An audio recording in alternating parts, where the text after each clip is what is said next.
আমাদের টিফিনে হবে চাউমিন। তার জন্য মেয়ে চাউমিন খেতে চেয়েছে, তার জন্য চাউমিন করবো। তো চাউমিনটা সিদ্ধ করে নিয়েছি। তো সবজি আমি কেটে নিয়েছি। এখানে সবজির মধ্যে গাজর আছে, ক্যাপসিকাম আছে, কাঁচা লঙ্কা, পেঁয়াজ, আর এখানে একটা ডিম ফাটিয়ে নিয়েছি। তো চলো চাউমিনটা করতে থাকি। ডিমটা ভুজিয়া করে নেবো, তার জন্য তেল বসিয়ে দিয়েছি কড়াইয়ে। তেল গরম হয়ে গেছে, দিয়ে দেবো ডিমটা। ডিমটা আমার ভুজিয়া হয়ে গেছে, এবার নামিয়ে নেবো। তো কড়াইয়ে তেল দিয়ে দিয়েছি, দিয়ে দেবো পেঁয়াজ,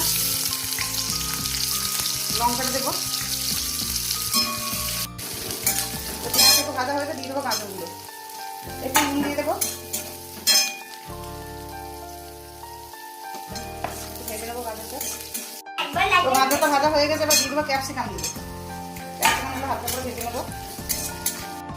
একটু ভাজা হয়ে গেছে, দিয়ে দেবো টমেটো সস, দিয়ে দেবো চাউমিনগুলো,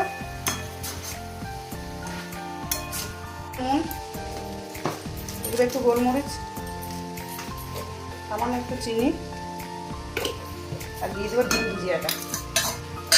কিছুক্ষণ করে নেবো। আমার হয়ে গেছে চাউমিন, আমার হয়ে গেছে, আমি প্লেটের মধ্যে সাজিয়ে দিয়েছি। তো চলো আবার দেখা হবে খাওয়া।